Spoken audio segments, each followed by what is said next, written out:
We can start that recorder too. Let's just do it all. And then just record it. Just hit the little red button. Oh, yeah, no, sorry, you're right, yeah, I think. Oh, no, I was right, it is the recorder button. I'd like to call the meeting to order for the Truckee Meadows Regional Planning Agency at 2 p.m. Recording in progress. Thank you. So I'd like to ask for a roll call, please. Certainly, Devin Reese, absent. Clara Andriola, Present. Donald Abbott. Here. Jenny Breckus, also absent. Mike Clark. Naomi Dewar, also absent. Jean Herman. Here. Ed Lawson. Here. Kathleen Taylor. Here. Diane Vanderwell. Here. And non-voting member Beth Smith, also absent. I believe we have a quorum. We have a quorum. Yep. Thank you. You're welcome. I'd like to ask Mr. Clark if you'd like to salute to the flag, please. Please join me in the salute. I pledge Allegiance to the flag of the United States of America and to the republic for which it stands, one nation, under God, indivisible, with liberty and justice for all. Thank you. So we're moving to item number 3, approval of the agenda. I'd like to entertain a motion to accept. So moved. So, motion by Ms. Taylor and second by Ms. Herman. All those in favor signify by saying aye. Aye. Any opposed? Motion carries. So the approval of the agenda was completed. Now we're on to item 4 is the approval of the minutes for the April 11th. I'm sorry. Move to approve. Thank you. Ms. Vanderwell, second. Second. Ms. Lawson. All those in favor signify by saying aye. Aye. Any opposed? Motion carries. I'd like to move to item 5 for public comment. Yeah, we have one for this item. It'd be Commissioner Clark. Thank you. You're welcome. Do you want me to do it here? Sure. Okay, fine. This is a public comment from Mike Clark, the civilian. I'm not anyway speaking for the county. I just want to talk about the primary election 2024. Looks like we've got one of the lowest turnouts, maybe percentage-wise, one of the lowest turnouts ever in the county. We've got, and my issue, and I had a 35-minute interview with USA Today about a week or two ago. I had a 45-minute meeting with Associated Press. All the questions were directed trying to find out if I was an election denier, and I'm not an election denier. I'm not ever talked about that. I've talked many times about voter rolls. You know, here at the county, and I'll speak to this as a former county employee and make sure that the folks in the city of Sparks and the city of Reno understand that part of the county's work is to take care of business for them as far as the assessor, as far as the treasurer, as far as the recorder, clerk, that type of thing. So those roles are always in good shape. And my issue's always been about the voter rolls and making sure that those are clear and accurate.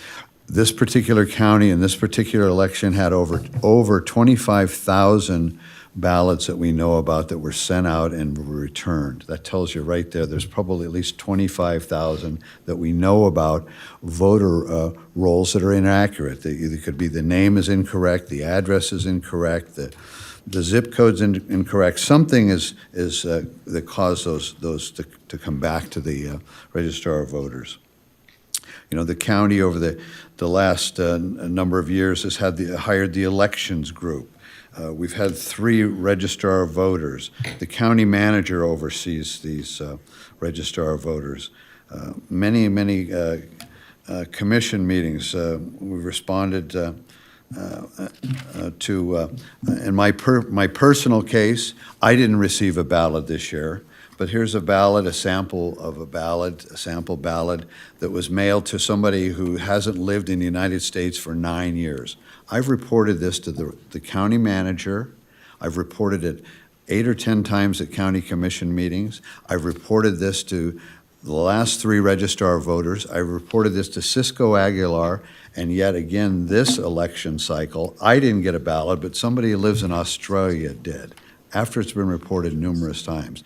This person has taken their name off the voter rolls, and they come back to the United States every several years, and they renew their driver's license, and the DMV continues to put them back on the voter roll. So this just shows you an opportunity to make mistakes, and mistakes are made. In my personal case, Thank you, Mr. Clark. Thank you.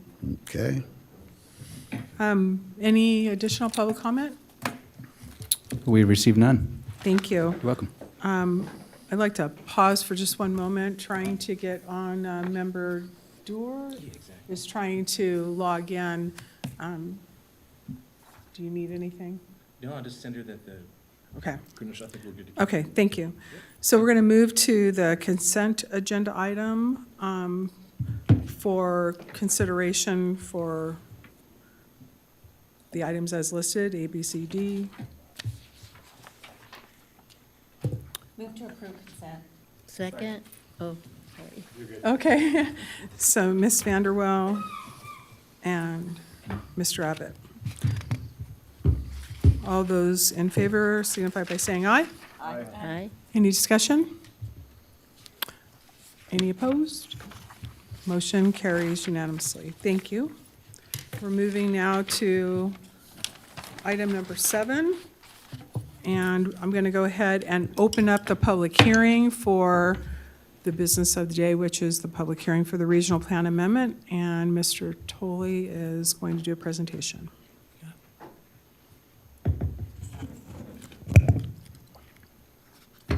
Thank you.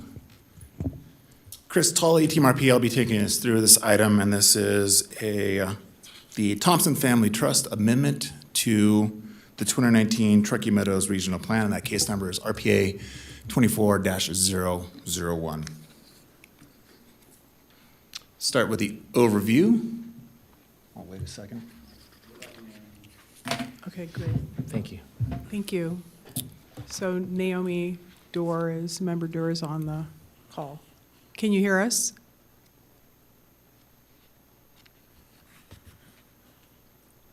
Well, we'll go ahead and proceed, and hopefully she can hear. Thank you. Sorry for the interruption. So the proposal is an amendment to the 2019 Truckee Meadows Regional Plan to change a portion of the subject site from Tier 3 to Tier 2. And we'll go over the details, subject site, and then look at some maps of both the regional plan amendment and then also the amendment to the Washoe County Master Plan. The RPC approved the proposed master plan amendment and recommended approval of the proposed regional plan amendment at their April 25th meeting. There we go. There we go. Well, there's one map. The RPC, we'll cover the details on the following slides. The RPC and regional planning staff both recommend that the proposed amendment to the regional plan conforms with the regional plan. And the Washoe County Board of County Commissioners approved and sponsored the proposed regional plan amendment at their March 19th meeting. And the property is located southeast of the intersection of Hunters Peak Road and Hunter Falls Circle. Back up 1 second to the regional location map. You can see in proximity to the spaghetti bowl, which is how we always try to cast these, and then getting into the neighborhood map showing the location.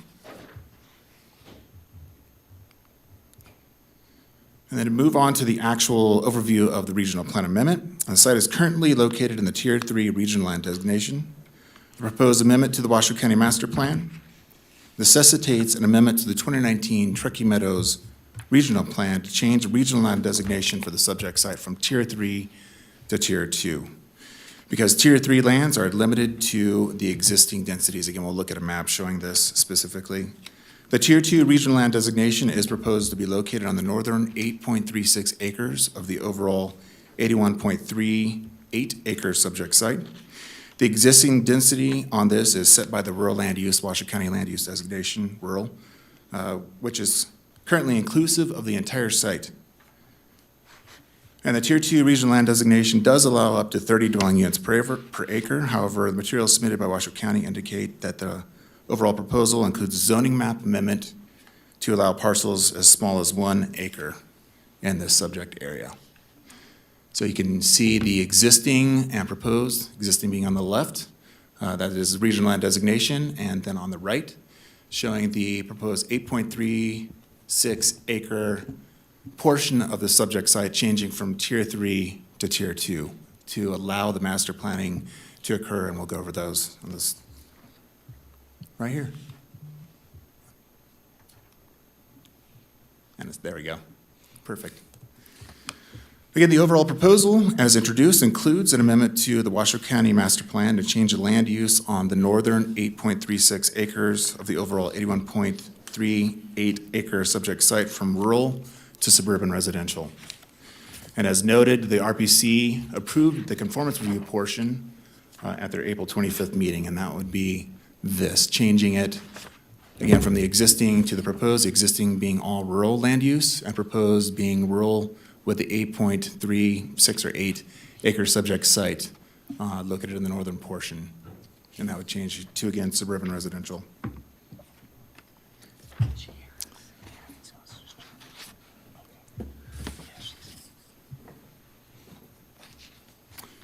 And then to go over the policies for this subject, for the proposal, the primary policies that set the review criteria are our policy RF5, and that is the list A through F on the right-hand side of the slide. That sets the review criteria for changing tiers, in this case, from tier into Tier 2 lands.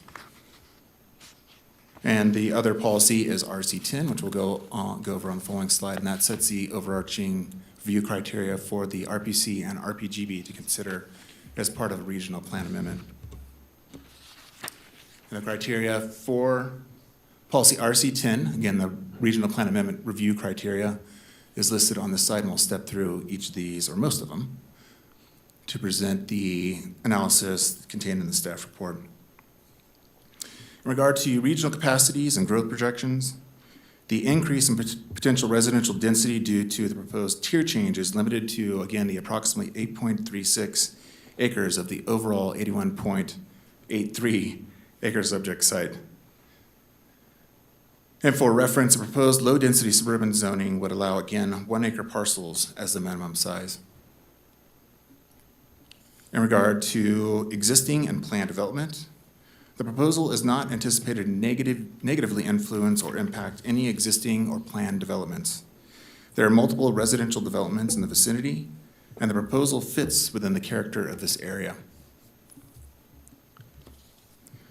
In regard to existing and planned public facility and service availability, timing, adequacy, and fiscal impacts, materials submitted by Washoe County indicate that public facilities and services are not currently located in proximity to the subject site, adjacent to it, immediately adjacent, however, are located in the vicinity. A feasibility study was submitted by the applicant to Washoe County as part of the application package. The study addresses the feasibility of installing infrastructure for water, wastewater, and storm drainage to serve future development in line with the proposed land use designation amendment. The study indicated that said improvements were feasible considering the increase in residential density is limited. Additionally, Truckee Meadows Water Authority provided a high-level engineering analysis and estimated cost of the infrastructure needed to serve the subject site. TUMO's report identified that the appropriate infrastructure would need to be extended from where it currently exists. The same scenario would apply to the other infrastructure types.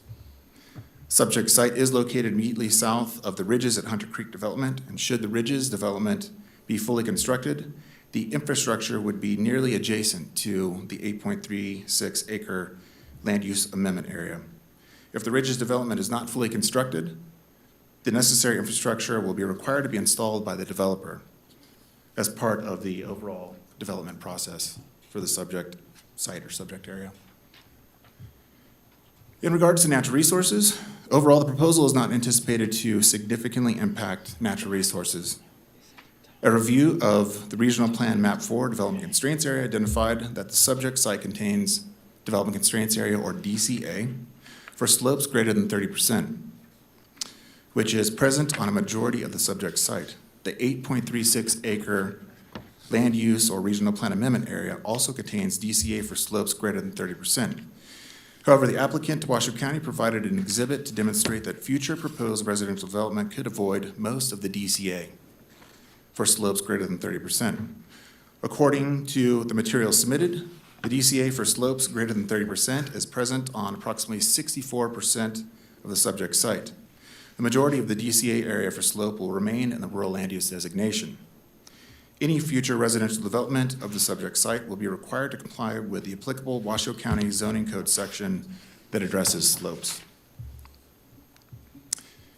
In regard to the vision, goals, and policies of the regional plan, the subject site is approximately 0.7 miles west of Tier 2 lands. However, the intervening properties are developed at suburban levels found in Tier 3 and Tier 3 lands, or Tier 2 lands. The proposal represents an appropriate extension of Tier 2 lands, especially considering the limited scope of the project, again, an 8.36 acre portion of the overall site. And then finally, in regard to the last review criteria, health and welfare of the community, the proposal to amend the 2019 Turkey Meadows Regional Plan to change the regional land designation for the northern approximately 8.36 acres of the overall 81.83 acre site from Tier 3 lands to Tier 2 lands is not anticipated to negatively impact health and welfare of the community. By allowing the establishment of Tier 2 on the 8.36 acre portion of the subject site, the master plan amendment process would allow for a minor increase in allowable density in an area of the region where the potential for further development or density increase, and that it would be to the south, west, and east, it really is impractical. And then, again, the RPC and staff is recommending that this proposal conforms with the regional plan. Proposed motion is listed on the screen as well as on page 60 of the packet. Team RPA as well as Washoe County staff are available for questions. Thank you. Thank you. Does anyone have any questions? Go for it. Thank you. Thank you, Madam Vice Mayor. Thanks, Chris. I think you might have answered your question my question in your presentation, but I just want to make sure I understand. Get concerned when we take Tier 3 land and turn it into Tier 2, just because those tiers, I think, are really important. So if we do the 8.36 acres as Tier 2 land, and then the rest of the land to the southeast is still Tier 3, does that open up additional opportunities to change that land because of the adjacency or the proximity to Tier 2 land? And then on top of that, I think I heard you say that the land to the southwest east is impractical for development, so maybe that answers it. Yeah, the lands immediately to the south are owned by the federal government, I believe. And then there's a small sliver off to the left of the subject site. And then the lands in that area, which is rural area, off one property further is also federal government. And then the lands to the east are part of I believe, the Collin Ranch. Yeah, I think it's a Collin Ranch Homeowners Association, or whatever Homeowners Association is right there. They're part of it, so they wouldn't be developed, those lands. Okay, so we're not moving the border of the Tier 2 lands further south just to No. keep going? Yeah. Okay, thank you so much. Thanks Yep. for the presentation. Thank you. Thank you. Member Dorr, can you hear us? Do you have any questions? Yeah. Can you hear me? Very loudly. Oh, Very okay. well, very well. All right, very good. Sorry, I can't be there in person. I was just wondering, I tried to follow the whole presentation, but does this land butt up against any of the Evans Ranch property? I believe Evans Ranch is further to the east. Evans Ranch, we're talking Evans Ranch all the way. No, the Evans Creek. Evans, yes. Yeah, that's not, it doesn't abut that specific property. That is Okay, off- the reason that is- go ahead, that is off McCarran, further to the east. further to the east. Yes. Okay. The reason I asked is that the Evans Creek Ranch had come in to be annexed into the city of Reno.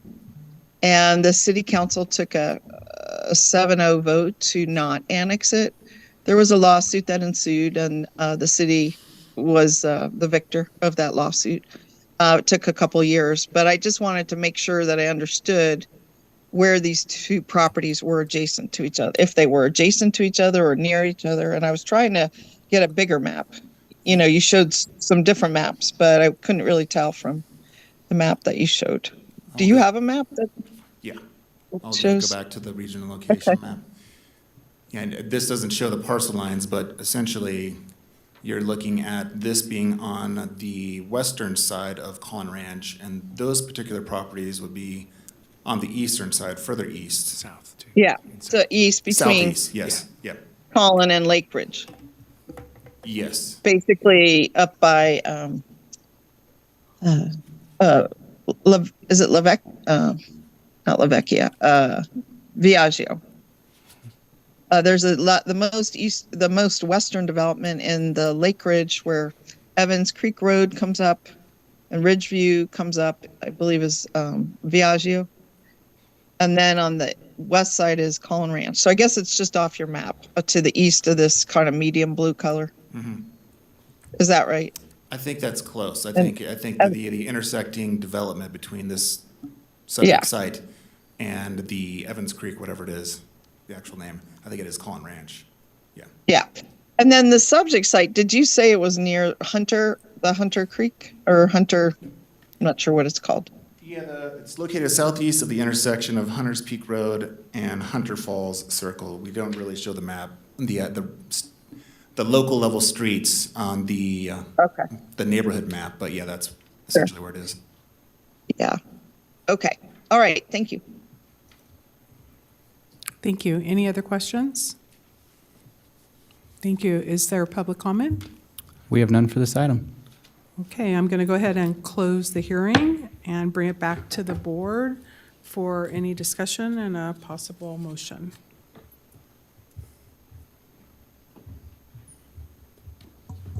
I'm prepared to give you a motion. Great, thank you. I move to adopt RPGP Resolution 2401 regarding an amendment to the 2019 Truckee Meadows Regional Plan based on the findings listed in the staff report. We have a motion by Ms. Taylor. Do we have a second? Second. Ms. Herman. So all those in favor signify by saying aye. Aye. Any Aye. opposed? Motion carries unanimously. Thank you. We're going to move to item 7B, consideration and possible ratification of Washoe County Home Consortium allocations. Madam Chair, for this item, we have Regional Planner Shawnee Sousa and staff from the City of Reno to take us through, thank you, this year's home consortium allocation. All right. Hi, everyone. Shawnee Sousa, Team RPA for the record. This item takes you through the ratification of the Washoe County Home Consortium funding. I'm going to take you through a brief background and the process, and then they're going to take over for some more project specifics. So here's that background I was talking about. The WHC was formed through an intergovernmental agreement between Reno, Sparks, and Washoe County in 1994 that also formed the Technical Review Committee, the TRC, which I'll get into in just a moment. The WCHC receives and administers home funds and provides a forum for discussion, and that's around housing and affordable housing issues. The Technical Review Committee, as I said, that was formed by that ILA, is tasked with making funding recommendations. Those funding recommendations are then forwarded to the directors. The directors in this case are the city managers and the county manager. Then that's where we are today, is looking for the agreement to require the RPGB to ratify the final funding allocations. Then for the process of the home funds, applications were finalized and turned in by December of 2023. And then we had our 3 public hearings with the TRC, and that was January, February, and March of this year. Then our recommendations went to that director's meeting. I believe that was around April. And then we are here today for the RPGB ratification. And now I'll pass it off to home staff.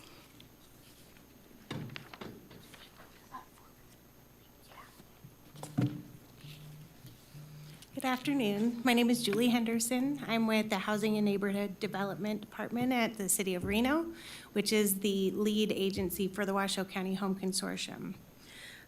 Generally, you'd be hearing from our housing manager, Elaine Wiseman. She is here today, but she doesn't have much of a voice, so I'm going to present for her, answer any questions, and if at the end there's something I can't answer, we'll drag her up here and have her get some things clarified.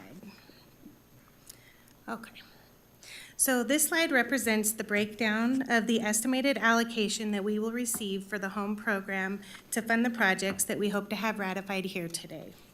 Just over $3.4 million in state and federal funds, with a 15% set aside of $244,000 reserved for CHOTO projects.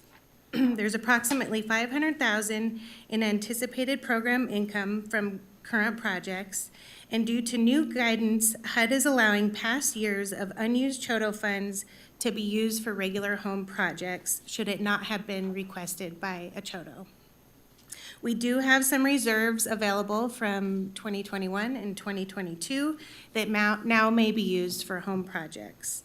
So this gives us an estimated grand total of $6,110,611.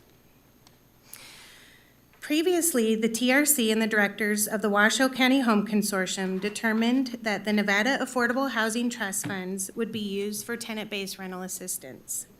These funds serve households with extremely low or no income. The City of Reno was the only applicant who applied for ODIF to fund their rental and deposit assistance program. The link that you see here is what participants use to apply for these funds. And last year, this program served approximately 1,400 households. This year, there was only one CHOTO that was due for recertification. Community Services Agency continues to meet all the requirements necessary to recertify as a CHOTO. This slide displays the 4 home projects that have been selected to receive home funds. In order to get all these well-deserving projects to the amount they need to succeed, the TRC came up with some creative strategies for funding.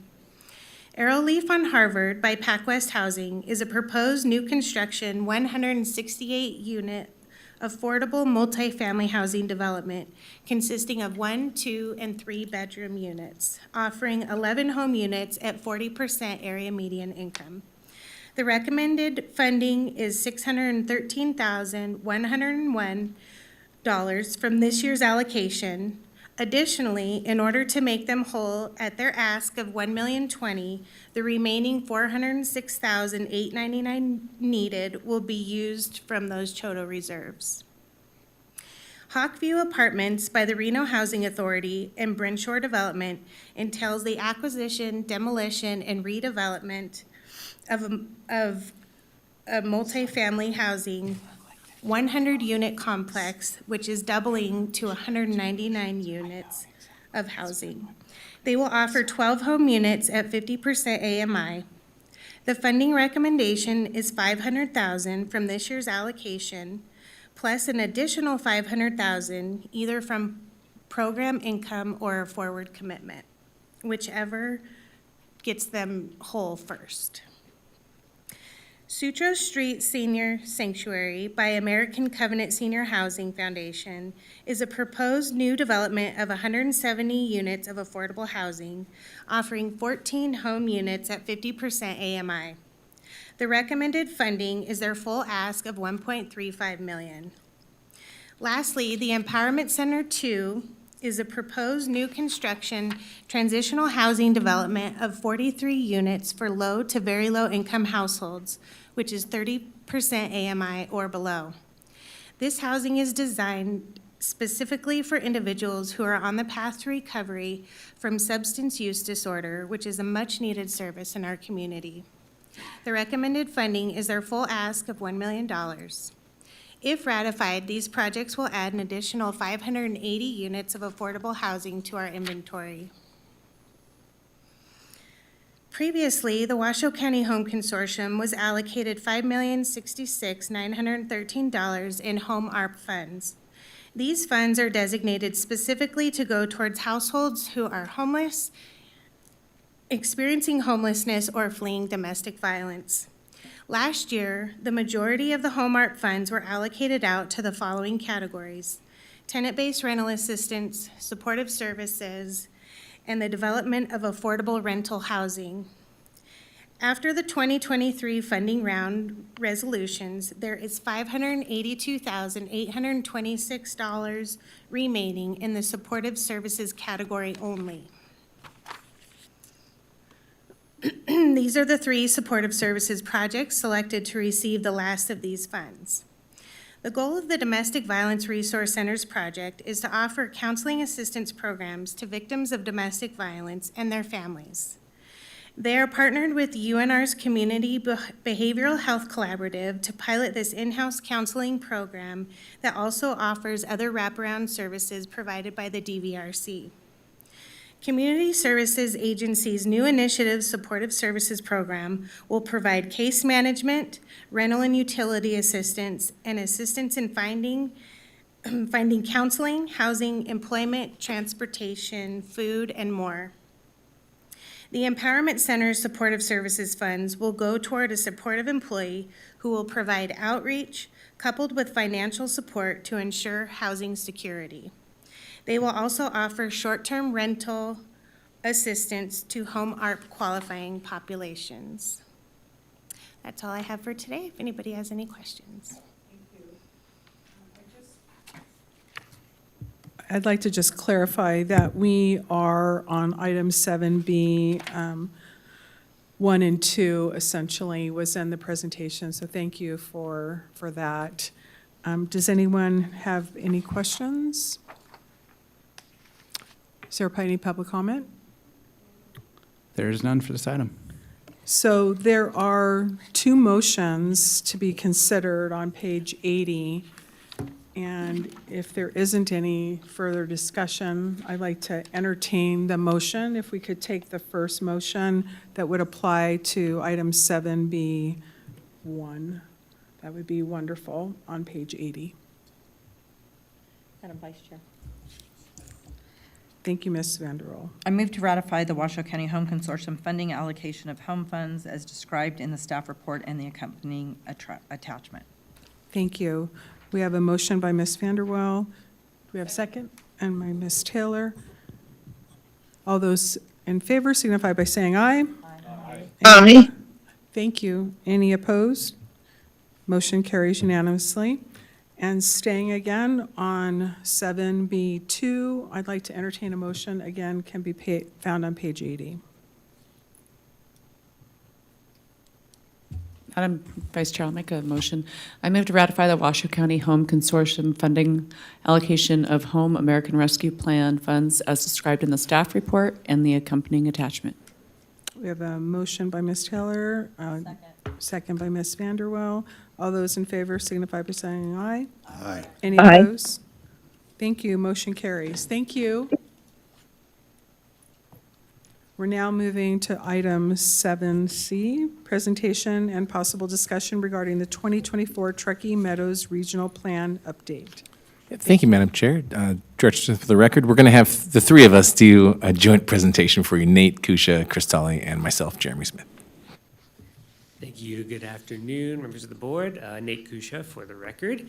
I'm going to, as Jeremy mentioned, walk through our regional plan update for 2024 and give you a little heads up about where we're at and where we're going.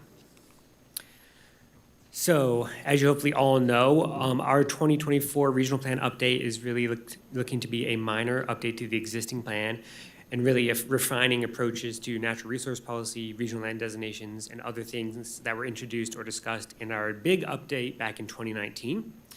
The 2 main things that we're focusing on are our natural resources plan and our public infrastructure plan, which we're going to walk through today where we're at with those and the kind of either new policy additions or targeted policy refinements that are going to come out of these efforts. So with that, our natural resources plan. So we have been drafting this document for quite some time now. Version 1 draft of this document is up for review for the public, and that is on the website. You can see there, that's our teamrpa.org/2024-RPU, and that's our regional plan update page that we'll have. Right now has version 1 of our draft of the natural resources plan, soon to have the first draft for a public infrastructure plan, as well as a coming draft of the regional plan itself. All up there for review. You can click around and check all the information out and everything we have. Version 2 of our natural resources plan, we are hard at work at. We're just about there, and that'll be going up, replacing version 1 with any feedback we've gathered so far, as well as any of the missing items from that version 1, which is just a few things to be added as well. So with that, just remind you of kind of the 4 policy additions that we've kind of garnered from this natural resource planning effort. that we hope to include into our 2024 regional plan update. We'll walk through these briefly, but that's our source water protection, our regional trails policy, a tribal coordination policy, and our natural resource consideration areas. So we've discussed these many times before, but just briefly walk through them. We have our source water protection and regional trails policies we're looking to add, and these are really just looking to direct the local jurisdiction master plan and affected entity plans to recognize the relevant plans. So that is the integrated source water protection and watershed management plan available on WashoeCountyCleanWater.org, as well as the Truckee Meadows Trails Plan, which is on the Truckee Meadows Parks Foundation website. And then really to request comment from either the appropriate entity during the development review process. So if it's interacting with a source water protection area or critical source water protection area, to reach out to TUMWAR, whoever it is, and the same with trails. So again, we have drafted these policies.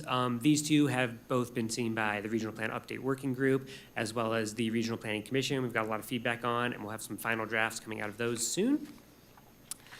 We're also working on our tribal coordination policies. So this is really looking to acknowledge the tribal's perspective throughout the development review process, and specifically to enhance our engagement at TMRPA with the tribes by increasing our communication on relevant cases, as well as some regular meetings. We don't quite know what that's going to look yet, but we're in works with the tribal governments. We're talking to them, and we'll be heading out to their tribal council soon to talk about these sort of things, to get a policy in there regarding that.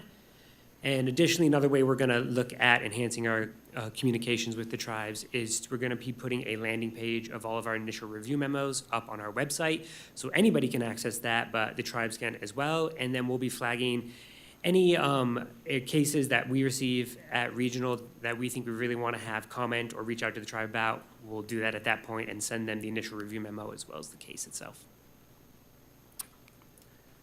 Finally is our natural resource consideration areas. So we talked about this a little bit at your last meeting, but just to review, we are drafting policy language for this one right now. It has been reviewed by the Regional Plan Update Working Group. We've got some comments. We're going to be going back to them next week to discuss it some more, as well as we are working on the map and tool to be utilized as the basis for this policy and the map itself.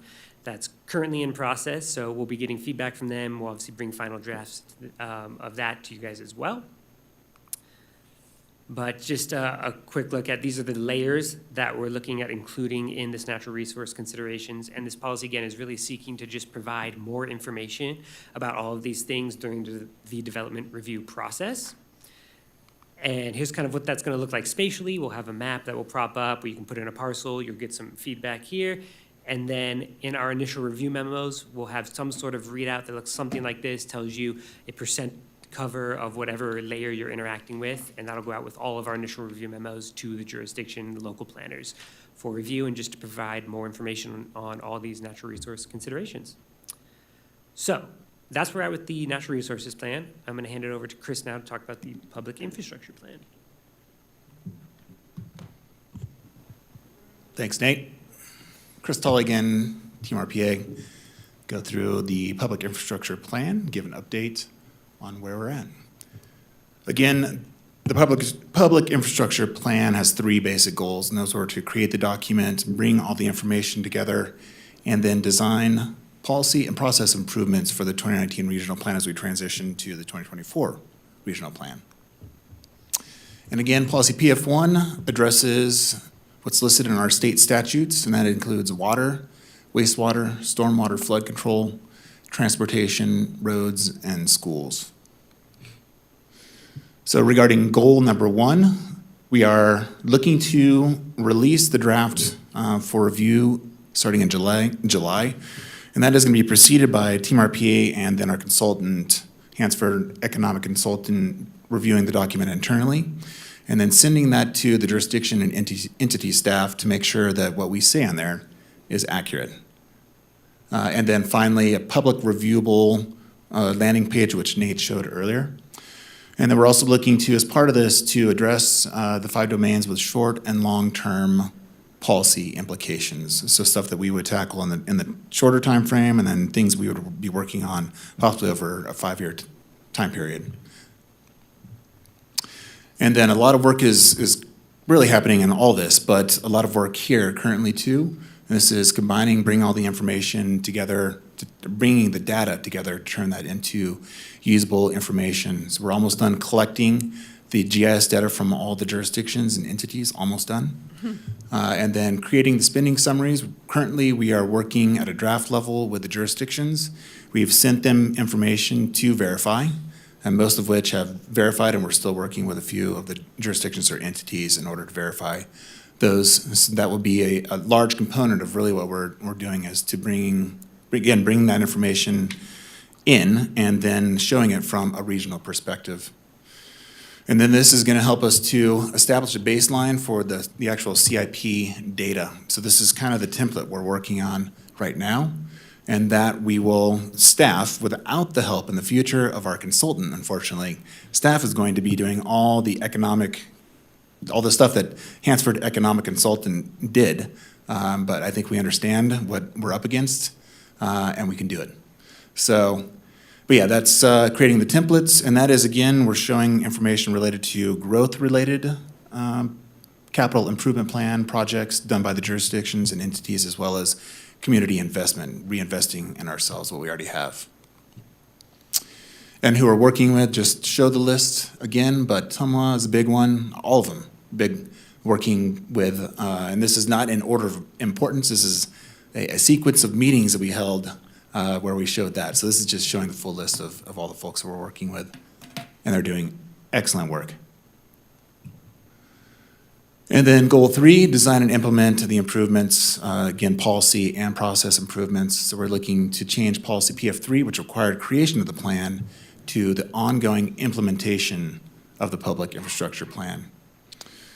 And then to utilize the information, the data and information that we're creating, to use it for policy PF1, and we have listed here region-wide facility and service standards.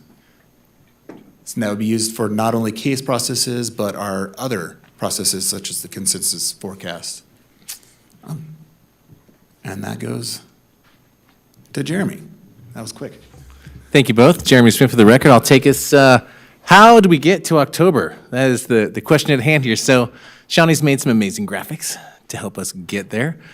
First off, we're going to hold a Regional Planning Commission meeting as scheduled this month, and that's where we're really going to take all of the policies that Nate and Chris were talking about, anything that's changing in any way in the policy chapter, bringing that forward this month to make sure the RPC sees that, get any feedback. We've been working with the Regional Plan Update Working Group on that, and again, we're going to be sending that out tomorrow for our meeting next week.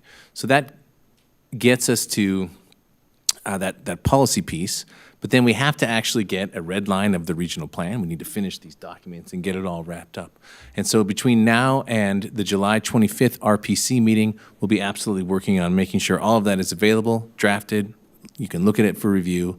We will bring final draft versions of the natural resource plan, the public infrastructure plan, along with a red line version of the 2019 regional plan to that meeting of the RPC in July.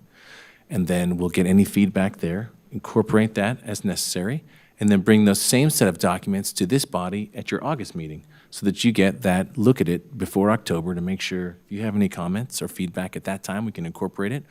Of course, you'll have more time after that too if you're just seeing it then, but to make sure that we're just being super transparent about what all of these products are going to be ahead of the actual public hearings for the adoption process. Next one, please. Thank you.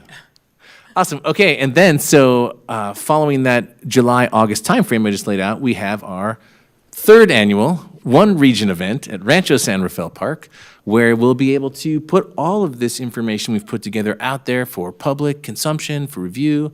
We're going to have snacks, prizes, games. There's Paint the Region idea we have this time. It's going to be really neat. So we encourage you to come check out that event. It's always a lot of fun at Rancho, and we'll, of course, be advertising that. But that's just another example of a way we're going to engage and get this info out there.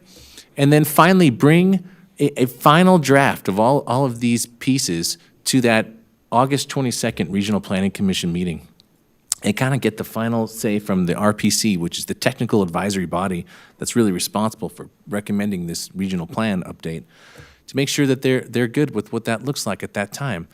And then that would start basically the public hearing process to get the plan adopted. That'd be the next slide.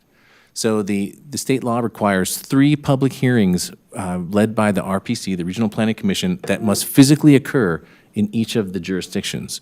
And this is where I made a mistake in the staff report. I switched the dates. So we're going to be in the unincorporated Washoe County. It looks like we'll be at the Sun Valley Community Center for that first hearing on September 12th.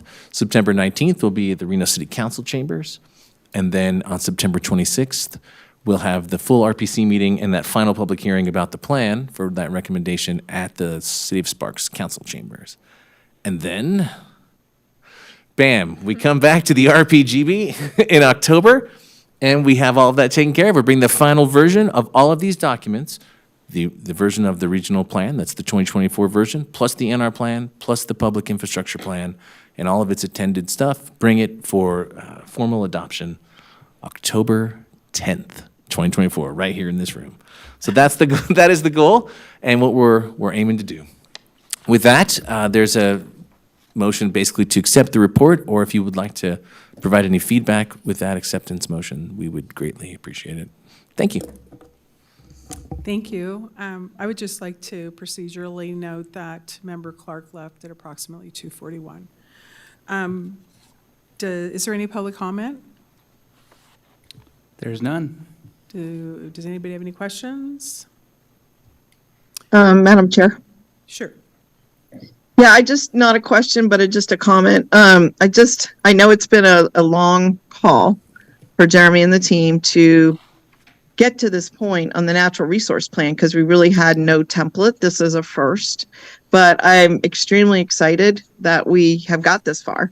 And what I'm really hoping is that it's presented in a way so that when our individual plans, our 2 cities in the county, I know that they're going to be evaluated in contrast to the plan, and that we'll have to be in conformance with the natural resource plan too. Is that correct, Jeremy? How these plans fit together? Yes, that's correct. After the adoption of the regional plan in October, if that happens, which I hope, then the other master plans would then be resubmitted to regional planning for review against any of the new policies. So any of those new natural resource policies would then, yes, we would ask that they be reflected in the local jurisdiction master plans and local entity facilities plans if appropriate. In order to do that work, will we have to, back at our home jurisdictions, have to update our plans to be in conformance? And is there a certain time frame when that happens? That's correct. I believe it's a 60-day time frame to get him 90-day time frame. Thank you, Nate Kusha, policy analyst. I should have been able to read that hand signal. We got to work on that.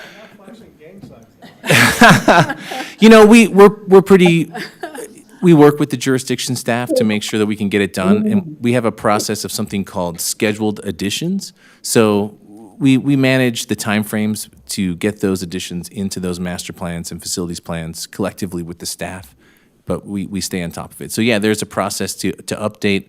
The Reimagine Reno plan, for instance, would need to be updated to recognize any of the additions in the new regional plan. Okay, and so you say that we would have 90 days back at our home jurisdictions to do that once the plan's adopted in October? That's correct. And then even longer. They would come back to you for review? Absolutely, yep. Okay, all right, I like the process. I understand it. Thank you. You bet. Thank you. Any other questions? Hearing none, I'd like to entertain a motion. I move to accept the report and provide the following feedback, which is none. Thank you. So Member Taylor made the motion and Member Vanderwell made the second. All those in favor signify by saying aye. Aye. Any opposed? Aye. Motion carries unanimously. Thank you. So we're now moving to item 8, the Washoe County School District Board of Trustee member report. She is not here, so we are going to move to item B, which is members and directors' reports. Or I could do a brief one. Madam Chair, Jeremy Smith for the record. I have a brief report for you guys. Just want to talk about some of the outreach we've been engaged in and events we've been doing since our last meeting. We were able to go to an event that Tumla puts on called Smart About Water. We had a booth there. We participated in something called Waterpalooza, which is a really fun event at the Catherine Dunn Elementary School. We talked to a bunch of kids about our water system. I went to the Truckee River Water Symposium at UNR. That was fascinating. I learned about a ton of research. We had a booth at Earth Day. We presented at the Banff Film Festival. And I gave a presentation about our efforts to the Desert Research Institute. So those are some of the things we've been working on, getting out there and talking about our stuff. We also are continuing to support the RTC Transportation Plan update. That's some technical work we do with GIS to help with their model. One of our favorite things we did since the last time we saw you was took a tour of the Tumwharf facility. It was a fascinating tour. And some of our staff will never go there again, is what I've heard. So, okay, and then we What is that about? it was just the smell tour, I think. One, two, What's that? three, 6. 4, 5. There's 6. Naomi still. 6, yeah. Yep. I'm still here. Just continued collaboration with the Regional Plan Update Working Group, as we mentioned during the presentation. That's happening. And then, great news, we actually were able to hire 2 GIS interns from the Geography Department at the University of Nevada. One's a master's student, one is a PhD candidate, and they're helping us do all kinds of work. So that's my report. Thank you very much. Thank you. And then to note that the next regularly scheduled meeting is August 8th. And we're moving now to item 8C, Legal Counsel's Report. Yes, thank you, Madam Chair. Jessica Prunty for the record. Just one point of clarification following up on the discussion with Member Dewar. The local jurisdictions have 60 days to submit amendments to bring their local plans in conformance with the regional plan, and then the Regional Planning Commission has 180 days from that submission to review those revisions for conformance with the regional plan updated. And beyond that, I have no further comments. Thank you. We'll now move to item number 9, board comments and requests for future agenda items. Well, that is lively, robust conversation. We'll move to item number 10. Public comment, please. We've received none. Okay, and any written correspondence? No, there's none. So I will move to adjourn at 2:52 with one note that at 2:49, Member Herman left. So just want to make that note procedurally. Thank you for a great meeting. Thank you.